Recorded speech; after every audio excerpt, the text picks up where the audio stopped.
10 and streaming on crossroadstoday.com. A tropical storm hitting South Texas, tracking the latest. Fernando Acosta Jr. has a court date tomorrow in the murder case of Amanda Johnson. And a manhunt continues in Oklahoma following the murder of 2 people. What police know tonight. There are a few big thunderstorms around the area, but by and large, we're going to get a break sometime around midnight. We'll talk about that because tomorrow is another action day, so we'll talk about that in a minute. Texas A&M baseball taking on Florida, trying to advance to the College World Series final. That's in sports. 25 News now at 10. Good evening and thank you for joining us. I'm Don Brubaker. And I'm Karina Garcia. This is an alert day. We had a tropical storm hit the crossroads, and let's take a first look at your forecast with First Warn Storm Team Chief Meteorologist Mac Pettis. And Mac, has Tropical Storm Alberto ever really hit land? Not yet. In fact, tonight it's supposed to move onshore down to the coast of Mexico. The irony of it all is that the center of the storm is 400 miles away, and here we are dealing with tropical storm effects. We're still on alert day for tomorrow, 3 to 5, 7 inches of rain. Coastal winds will begin to die down. They were up to 50 miles an hour. This is, of course, Wednesday. Tomorrow is Thursday. Crossroads in all of Texas. Now, right now, let's see, let me see over here, get over here, right here. There's Refugio, there's Beeville. One very heavy storm right there moving all the way down to about Sinton. If you're out there toward Three Rivers and George West, do look out. And if you're driving around the countryside, well, it's a good time to stay off the roadways. We are under a tornado watch till tomorrow morning, and we'll have a lot more on that coming up in a moment. Mac, thank you. One of the counties in the crossroads to get the force of the tropical storm Alberto was Calhoun County. 25 News Now reporter Adarius McCormick was there for the storm. Adarius? We stopped by Magnolia Beach to take a look at the flooding in Calhoun County, and the Magnolia Bay almost covered the entire beach. The initial footage shows me standing ankle deep. Well, it would show me standing ankle deep by the shore. The south side of the beach was closed and completely flooded. Some residents could not even access their property. One resident's car was halfway in the water. Calhoun County continues to face a tropical storm warning.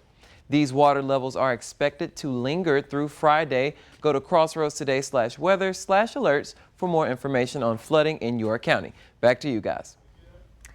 Darius, thank you. Here is your beer poll tonight. You can scan that QR code right there on your screen to vote.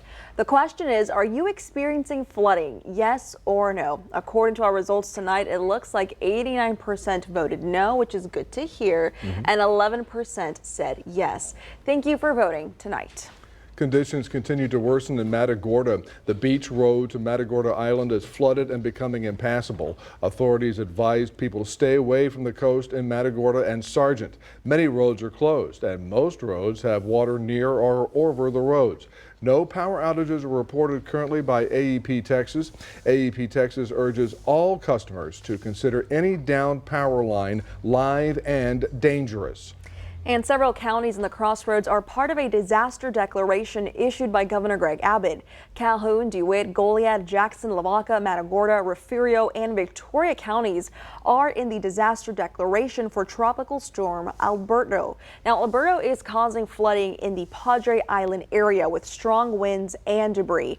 DriveTexas.org reports several area highways are closed due to these high waters. They include State Highway 183 and 239 near Goliad, along with U.S. Highway 59 at Goliad. State Highway 72 between Cuero and Yorktown also is shown to be impassable. And that coastal flooding has been an issue all day, specifically at Galveston Island. And not far away in Surfside, major flooding problems from morning till night. Right there we can get about to that red BMW. It's about 2 feet deep here. As the water rises, so does the stress. Had no idea it was going to come from below. You know, we thought the rain was going to come down on top, but we didn't know it was going to come up through the storm drains. They were scared, so we came out to see that everything is okay and it's actually fun this time right now. Just had people drive by and they were like, is it always like this here? And sometimes. That's why you got the shirt. Yeah, Noah. Galveston visitors now getting a different kind of trip. We had to start changing plans for what we were going to do for the rest of the week. They're used to it, and they got their cars over to their daughter's house, and so they're a little bit higher ground, and so we're learning the hard way. Storm surge can be unpredictable. It came in too fast to save the first floor of this home in Jamaica Beach. Worst thing is insurance doesn't cover any of that. Y'all don't get tired of this? Oh, you don't get tired of it. It comes with the territory. A pretrial hearing for the man accused in the Amanda Johnson murder case, Fernando Acosta Jr., comes Thursday in the Matagorda County Courthouse. Acosta turned himself in to the Matagorda County Jail and is now out on bond. His bond was set at $500,000. On Sunday, April 18, 2021, the Matagorda County Sheriff's Office found human remains in a burned-out 2018 Ford Explorer. They confirmed the remains to be of Amanda Johnson. Victoria police arrested a 26-year-old man Tuesday. William Jones of Victoria faces 6 charges, including sexual assault of a child in Bexar County. In Victoria, he faces 2 counts of abandonment of a child with criminal neglect and money laundering. Jones is in the Victoria County Jail in lieu of a $70,000 bond. Cuero police arrested a 17-year-old man Monday. Daniel Sweat faces 12 charges, including 8 burglary of a vehicle charges and a charge of credit card abuse. He is in the DeWitt County Jail in lieu of $70,000 bond. There is an urgent manhunt underway tonight across multiple states for a suspect wanted in connection with at least 4 murders. In this latest case, authorities say a man and a woman targeted a business. Tonight, law enforcement agents across multiple states urgently searching for an armed and dangerous murder suspect they believe may have killed 4 people.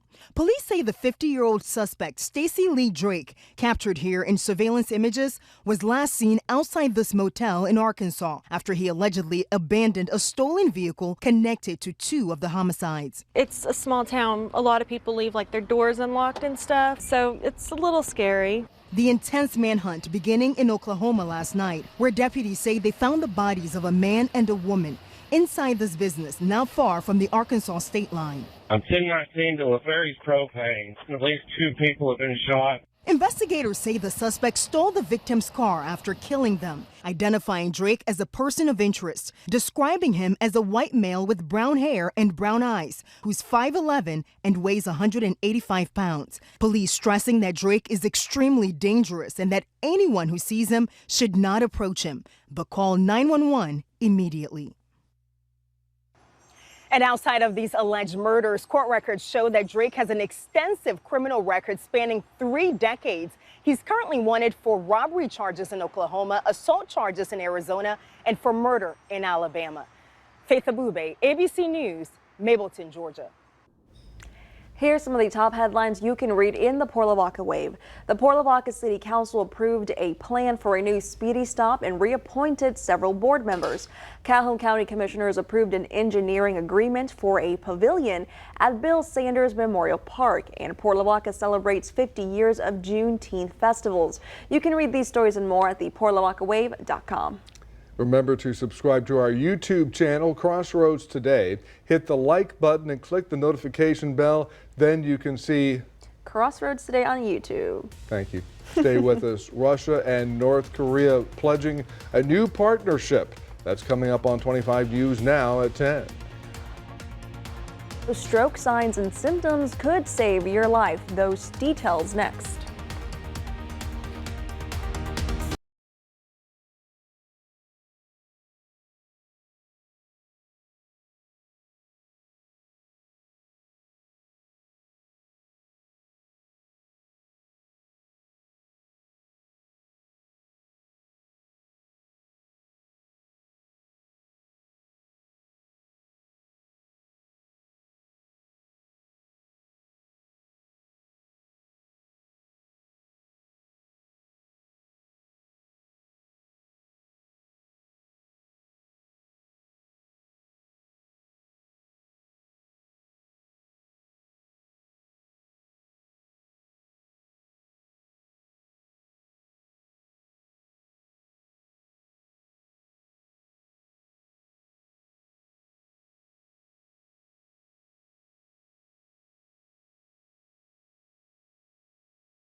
NATO membership will be a main topic at the Alliance 75th Anniversary Summit in Washington next month. The allies are actively debating how strongly to commit to the membership. U.S. and German officials have proposed NATO pledge that Ukraine has what they call a bridge to membership. That's opposed to the irreversible path promise favored by the U.K. and several other countries. Some NATO members are reluctant to use the word irreversible. That's because Ukraine has not yet put in all the necessary democratic and anti-corruption reforms for membership. The ties between Russia and North Korea have reached a new level. That's the word from Russian President Vladimir Putin, who is just wrapping up his visit with North Korean leader Kim Jong-un. The two also signed a new strategic partnership deal. Putin says the treaty includes a mutual defense provision in case either country is attacked. By the end of the celebrations in Pyongyang, after an indelible image of two authoritarian leaders riding in an open limo, Russian President Vladimir Putin and North Korean leader Kim Jong-un brought ties between their two countries even closer, announcing a comprehensive strategic partnership agreement that includes assisting one another in the event of aggression. The Comprehensive Partnership Agreement signed today provides, among other things, for the provision of mutual assistance in the event of aggression against one of the parties to this agreement. Kim hailed what he called a new alliance. The Great Democratic People's Republic of Korea-Russia alliance, which will become a watershed moment in the development of this bilateral relations, finally raised its anchor in history and announced its solemn departure here today. It's unclear if Wednesday's agreement is as strong as a 1961 treaty between the USSR and North Korea, which called for automatic mutual defense if one of the countries were attacked. But notable during the pageantry in Pyongyang, no tanks and no weapons parading past Kim Il-sung Square. Analysts say it's a fine balancing act for North Korean leader Kim Jong-un not to draw too much attention to a linchpin of his strengthening bond with Russia. An illegal exchange, according to the U.S. and South Korea, of weaponry and weapons technology between Moscow and Pyongyang. The fact that they're not showing off missiles is probably because, although we have very credible intelligence now indicating that North Korean missiles are being used on the battlefield in Ukraine, they don't want to necessarily draw too much attention to missiles in the relationship with Russia. In front of the cameras, Kim pledged his full support for Russia's invasion of Ukraine. U.S. officials say North Korea has sent Russia more than 10,000 shipping containers since September, deliveries of munitions or munitions-related material. Russian forces have also launched at least 10 North Korea-made missiles on Ukraine since September, a U.S. official said in March. Both countries deny such weapons trades are happening. Mike Valerio, CNN, Seoul. All public schools in Louisiana will now be the first in the country to display the 10 Commandments in classroom. Republican Governor Jeff Landry signed the bill into law Wednesday. The requirement will impact all schools receiving state funding from kindergarten through university. Many civil liberties groups announced plans to sue Louisiana in response to the law. They argue it violates the First Amendment Freedom of Religion Act, or rather bill. Governor Landry called this bill one of his favorites before signing it. We need to learn more about the signs and risks of stroke. When someone experiences a stroke, it is considered a medical emergency. Here is how you can recognize stroke symptoms and how to call for assistance. The American Stroke Association wants more people to know about stroke signs and symptoms. Did you know that every 40 seconds, someone in the U.S. has a stroke, and that 1 in 4 stroke survivors will go on to have another one, according to the CDC? Here's how you can look out for yourself and your loved ones by recognizing a stroke and calling for help. Think FAST if you notice. F-A-S-T. Face drooping, arm weakness, and speech difficulty. If you see those signs, it's time to call 911. Choosing healthy meals and snack options can help you prevent a stroke. Limiting salt in your diet can also lower your blood pressure. High cholesterol and high blood pressure can increase your chances of having a stroke. With this Medical Minute, I'm Em Nguyen. Baseball Hall of Famer and Alabama native Willie Mays was honored with a mural dedication today. Mays died Tuesday afternoon at the age of 93. That was a statement from his family and the San Francisco Giants, whom he played for so many years. The mural was designed by the renowned artist Chuck Stiles and aims to celebrate the greater Birmingham native. Mays was baseball's oldest living Hall of Famer. Here's a look at some of the top headlines in the Cuero Record. Adam Arroyo was appointed to the Cuero City Council at-large seat. Plus, the Cuero class of 1987 gets ready for a reunion. Read these stories and more at DeWittCountyToday.com.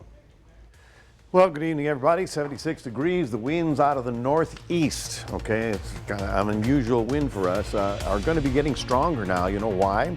Because 400 miles away, Tropical Storm Alberto is strengthening before it moves on shore. It's an interesting situation. 78 was our high today because of all the rain. We managed to get 2.2 out at the airport. I know you've got more than that in your neighborhood. We'll be talking more about what to expect for the next few days coming up after this.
This is a severe weather alert from the 25 News Now First Warn Storm Team.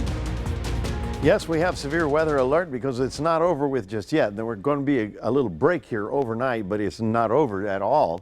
Right about now, let's see, gotta get your eyes focused here. Here's Victoria, here's Refugio, and here's one big storm just going right under Beeville.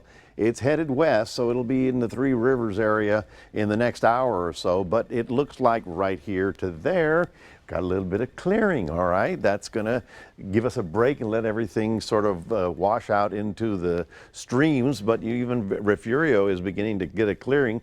And believe me, south of Refugio down to Rockport, it was a tremendous day with heavy rain, high winds, and of course they even had some tornado threats down there.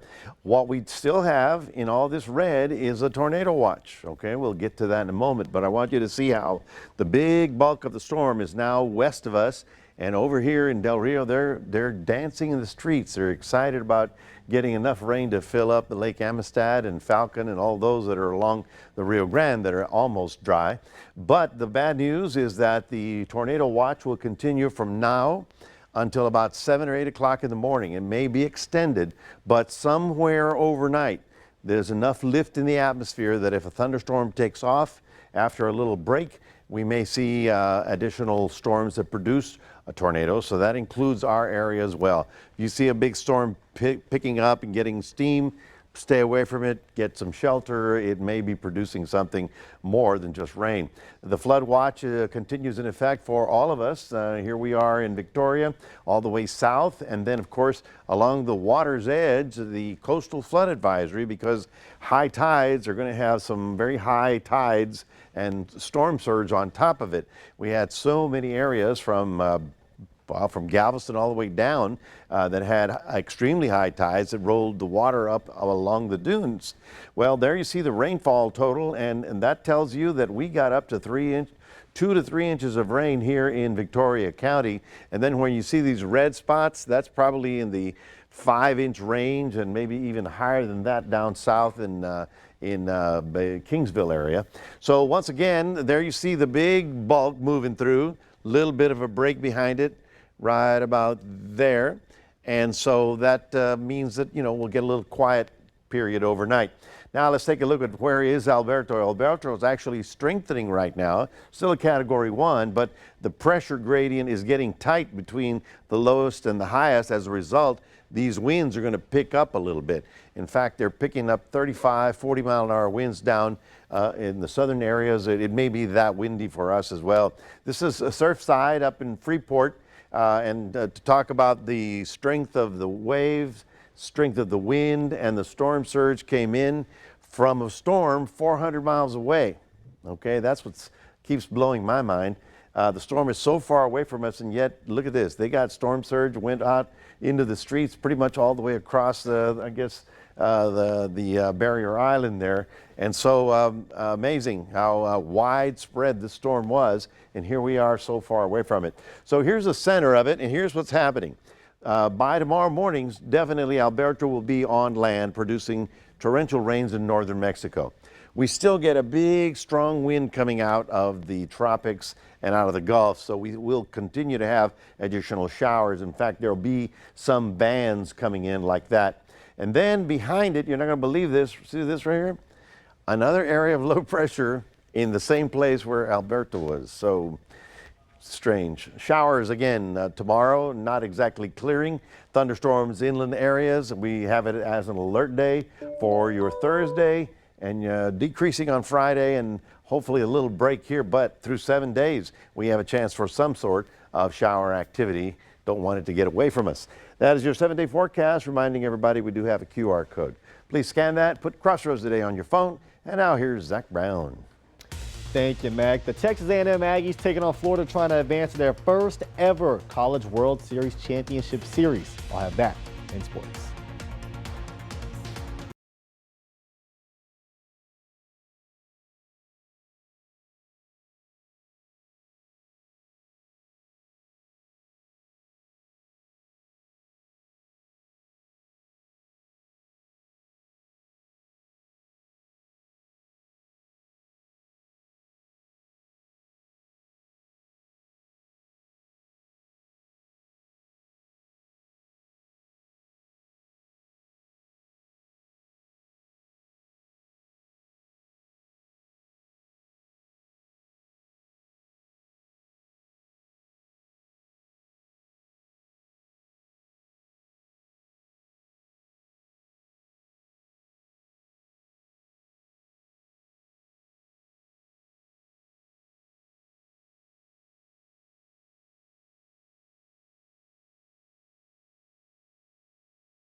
After getting shut out by the worst team in baseball, the Houston Astros trying to bounce back against the Chicago White Sox in Chicago, and they were able to do just that. Final score just before 10 p.m., 4-1 for the third outing in a row. Hunter Brown was lights out on the mound. He came into this game with a 13-inning scoreless streak, did not allow a run until the fourth inning. Cesar Salazar had 2 RBIs for Houston, who are now 35-40 on the season.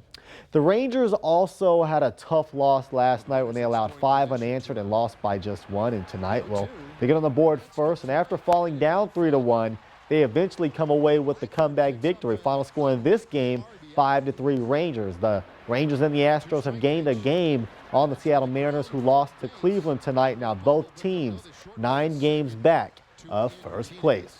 Last night on the road, the Victoria Generals took on the Brazos Valley Bombers. They had a doubleheader. They dropped game 1, but they took game 2. Final score in game 2, 4-2. The Generals have been fantastic of late, now winners of 9 of their last 12. They return home tomorrow night, should weather permit. I'll stay tuned for that and let you guys know. And the big news of the night, the Texas A&M Aggies have taken down the Florida Gators this evening behind Justin Lampkin's 5 innings of shutout baseball to go along with 9 strikeouts in the ballgame. Lampkin is a graduate of Cal Allen High School, which is a Corpus Christi area school, pitching one of the biggest games of his life at the College World Series, leading the Aggies to their first ever championship series. The Aggies will take on the #1 ranked Tennessee Volunteers in a best-of-3 series beginning this Saturday. And more baseball news. Willie Mays continues to be honored in the Magic City after his death was announced last night as part of events planned for Major League Baseball's tribute to the Negro Leagues. Today, a mural is in downtown Birmingham dedicated to Mays. Tomorrow, Mays and San Francisco Giants face off against the St. Louis Cardinals at Rickwood Field, where Mays got his start with the Negro Leagues. Mays was born in Westfield in Jefferson County. He started his baseball career with the Birmingham Black Barons, making it to the Negro League World Series in 1948 at just 17 years old. And in 1950, Mays signed with the Giants organization. As we all know, he went to have an extraordinary Major League Baseball career, mostly with the Giants, who were first in New York and then in San Francisco. Pieces of Mays' career can be seen at the Negro Southern League Museum in Birmingham, where his legacy preserved forever. That is it for your sports. Donna Karina, back to you. Thanks, Zach, and stay with us. Coming up on 25 News Now at 10, we're going to take a last look at your weather. Plus, the grandmother of Juneteenth takes her walk of freedom in Dallas today.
To her, country music star George Strait set a record over the weekend for the largest U.S. ticketed show in history. Everything is bigger in Texas.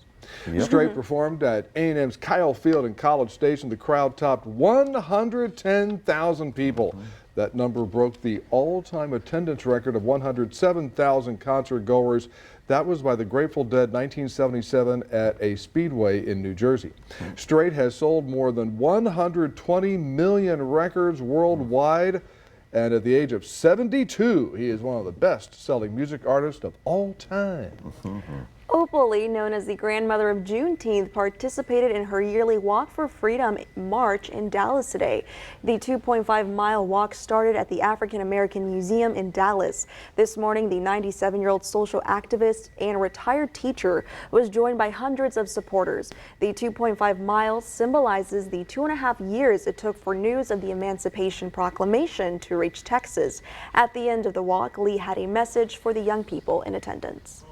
But if people have been taught to hate, they can be taught to love. It's up to you to do it. Earlier this year, Lee was honored with the Presidential Medal of Freedom, the nation's highest civilian honor. Earlier this week, Lee received the keys to a new home built where her childhood home once stood. It was burned down by an angry mob 85 years ago. And she still keeps walking at the age of 97.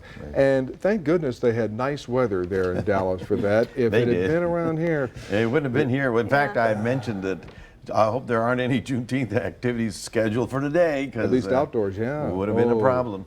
Well, folks, we're going to get a break here for the next few hours, but it's not completely over with. The winds are actually going to pick up a little bit. It might get a little breezy where you are because the storm itself, which is 400 miles away, is going to be rolling into the land area overnight. So the wind gradient is tightening up, so a strong sea breeze. And with that sea breeze comes in a storm surge. So for those of you that live along the water's edge, you will probably have high water along the dunes, along the sand, and along the low water crossings. The heavy rain is going to drain off, and so tomorrow morning, just to be cautious on the county roads because we may have standing water from overnight rains. We are still under a tornado watch. That's until about 7 a.m. tomorrow. Hopefully nothing exciting will happen overnight, but we'll sit here and watch it for you. All right, thank you, Mac. And finally tonight, a worldwide event aimed to raise awareness about the importance of teaching youngsters to swim takes place on the first day of summer. Hey, that's tomorrow. The 15th anniversary of the world's largest swimming lesson is expected to draw more than 39,000 youngsters and parents Thursday. Participants will learn basic water safety skills. Research shows that formal swimming lessons can reduce the risk of drowning by up to 88% among children. That's important. How many of us took those swimming lessons? I never did, so I'm scared to go down Mockingbird because I'll be able to swim and go down that street. I was fortunate. I was a Boy Scout, and they taught me. Oh, well, you had to learn. Yeah. Yeah, Got a badge for it, too. Never did. Oh, yeah. I learned the hard way, but I learned, and fortunate. Yeah, I'm on that same boat with you. All righty, well, thank you for joining us for 25 News Now at 10. Join Carolina Astor-Eam, meteorologist Parker Cox. 25 News Now, sunrise starting at 5 a.m. Good night, everybody.